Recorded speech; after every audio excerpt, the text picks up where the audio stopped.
sendiri berjudul Med Education Center gitu. Untuk lebih jelasnya, penjelasan terkait proyek kami akan saya serahkan kepada ketua proyek kepemimpinan kami, kepada Daniel Dalton.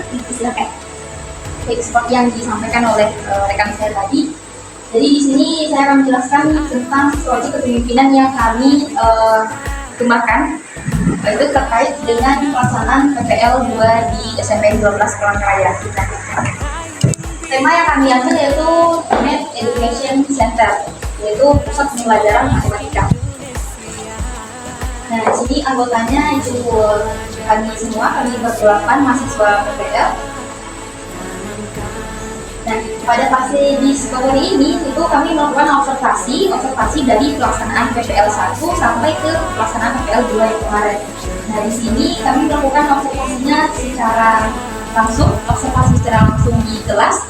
Nah, pada waktu PPL 1 kami itu sempat melihat bagaimana pembelajaran yang dilakukan oleh guru Pamo.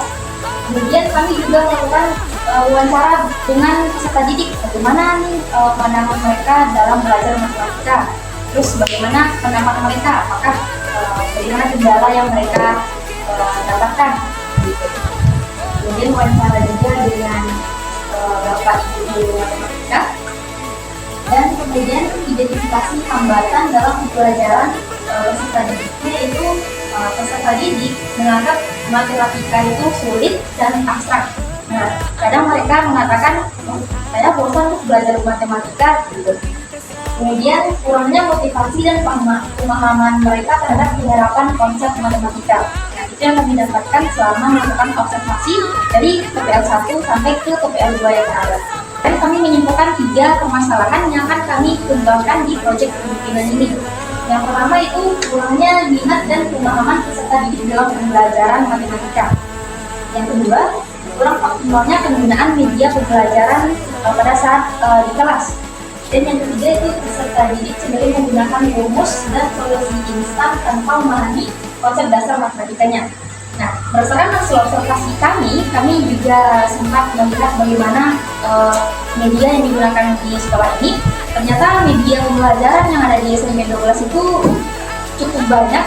Nah, jadi di sini pada proyek kepemimpinan ini kami bekerja sama dengan guru Pamo itu merevitalisasi media pembelajarannya.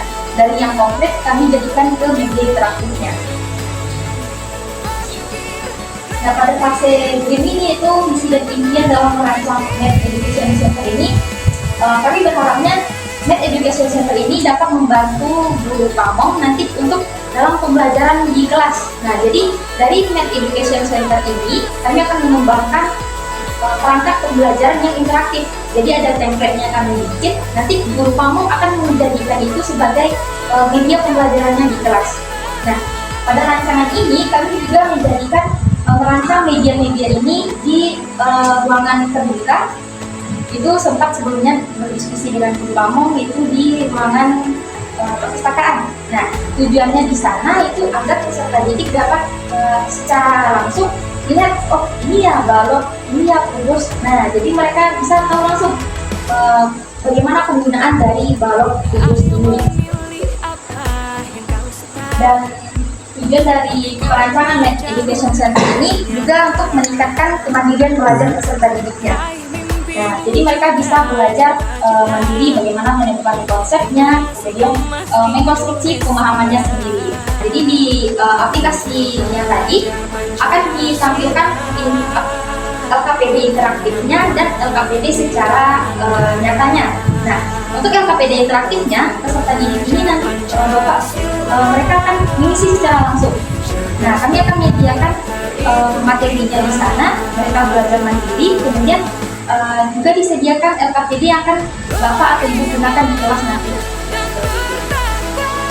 Kemudian materi yang kami kembangkan itu ada 5 materi.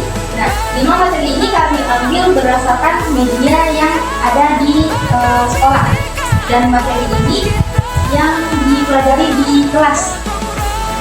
Ada materi bangun ruang sejahtera, ada kubus, balok, Krisma 15, kemudian bangun ruang lengkung di kelas 9, ada tabung, kerucut dan bola, kemudian materi penyebaran di kelas 8, dilema Pythagoras, pembuktiannya, dan materi bicara.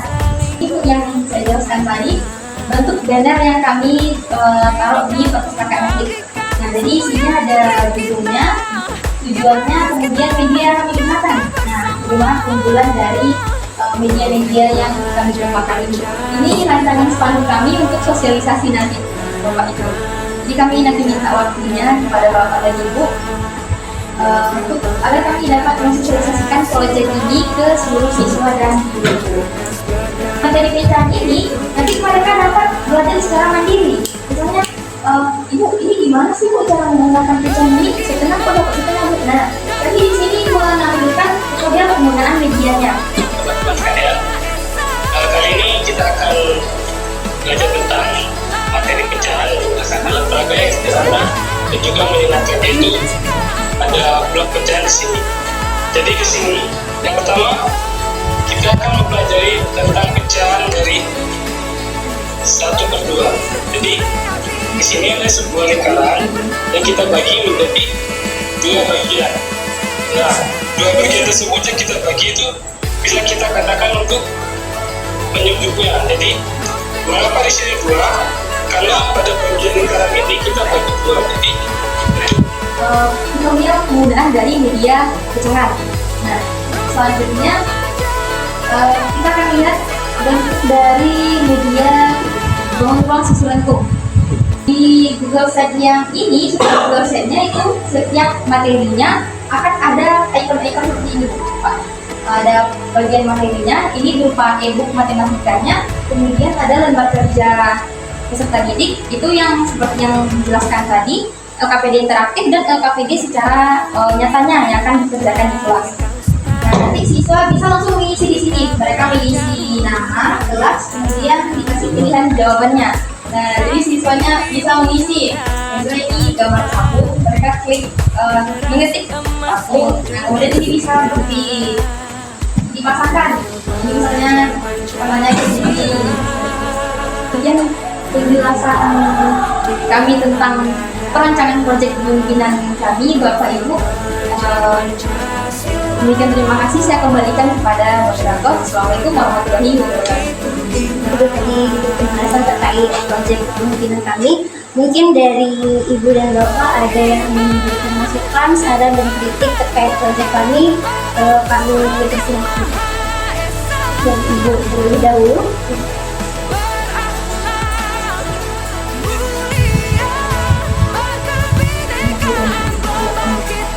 Oh ya, mungkin dari Bapak dan Ibu. Terima kasih sebelumnya untuk presentasinya, dimana tadi judulnya adalah revitalisasi, dimana sebenarnya revitalisasi ini manfaatnya adalah mendekatkan ya, anak-anak itu dengan alat-alat peraga yang ada di sekolah. Mungkin tadi kalau untuk video itu semua nanti ya, ada 5 ya, ya? Iya, Ada 5 ya, tadi kan hanya salah satu ya yang Iya. ditunjukkan. Oke. Mungkin karena ini kan keberlanjutan ya, ibaratnya dipakai terus menerus oleh pihak sekolah. Ini akun yang digunakan ini akun Ada akun kami bikin di sekolah. oh gitu. Nah ini nanti pada saat serah terima, ya tadi ada serah terima kan? Iya. Nah nanti kita sekolah punya akun juga Bu ya, biar kita punya akses ke situ kan.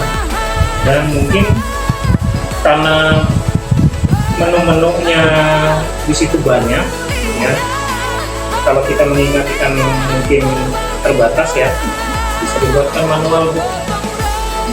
Ini kayak buku petunjuknya. Jadi kalau kita lupakan, terserah nanti apakah dalam bentuk digital atau cetak.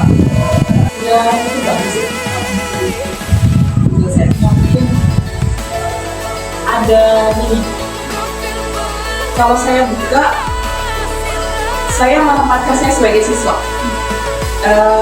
Ada kayak masih kayak kebingungan gitu. Ini mana yang dikejar, mana yang mau masuk kemana gitu. Jadi kayak ada alur-alurnya aja gitu. Jadi misalnya kita masuk ke lingkaran nih, Di sini kayak unsur gambar gitu. Jadi kalau misalnya kita nggak coba-coba, siswanya nggak tahu. Jadi kayak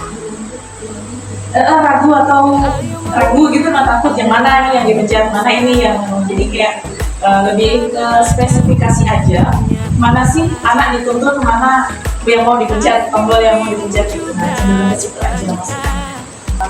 Apa yang mau disampaikan oleh adik-adik ini sangat berarti sekali bagi sekolah yang baru bagi kami. Dan sekolah intinya menyiapkan apa yang dibutuhkan oleh sama-sama tulislah ya tempat menanti kegiatan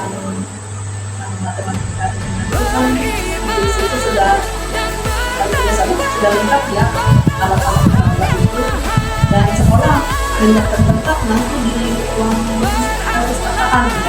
Kalau dulu itu kan kita tempatkan di sini, dan kalau di ruang komputer ini lebih orang yang masuk ke ruang komputer aja ya bisa melihat itu pun kalau dilirik ya, kalau Pak matematika aja baru dilirik. Nah kalau kita tempatkan sekarang tidak ada yang masuk ya, yang ada masuk sudah menyiapkan seperti ini, sekolah menyiapkan alat-alat peraganya, menyiapkan tempatnya nanti di ruang perpustakaan. Di sana semua siswa ataupun anggota guru tata usaha kalau mau masuk melihat di sana, nanti mungkin kita kasih mereka gitu bahwa itu punya matematika gitu.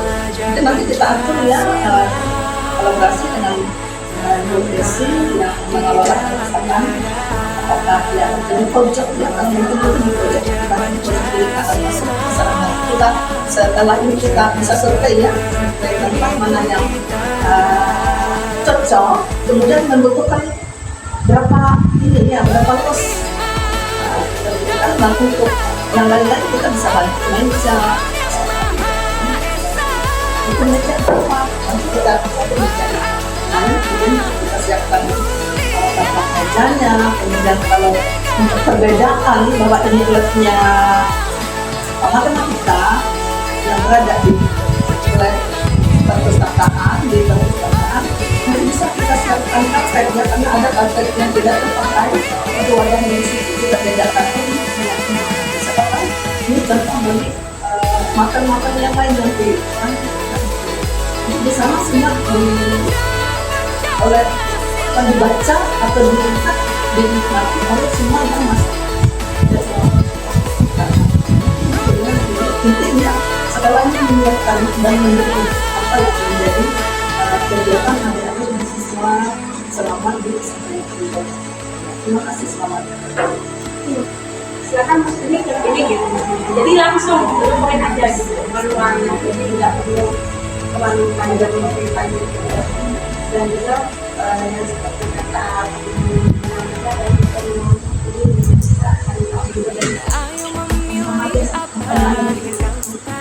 serapi mungkin, seindah mungkin, sehingga anak-anak atau siapa yang pengunjung tertarik untuk melihat lebih dalam alat peraga ini. Sebab itu ada nilai pendidikan matematika untuk siswa.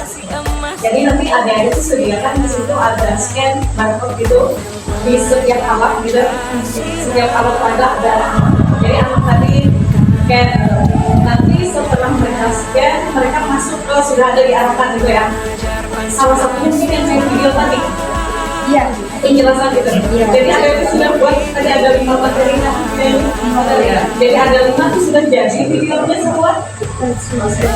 Oh nggak bisa. Nah jadi saya nyampaikan satu ada apa juga kalian bisa membantu sekolah membuat adik dan apa. Nah, sebenarnya ini saya Bapak Ibu, guru dari dan saran. Terus di minggu selanjutnya itu pembuatan project education center-nya.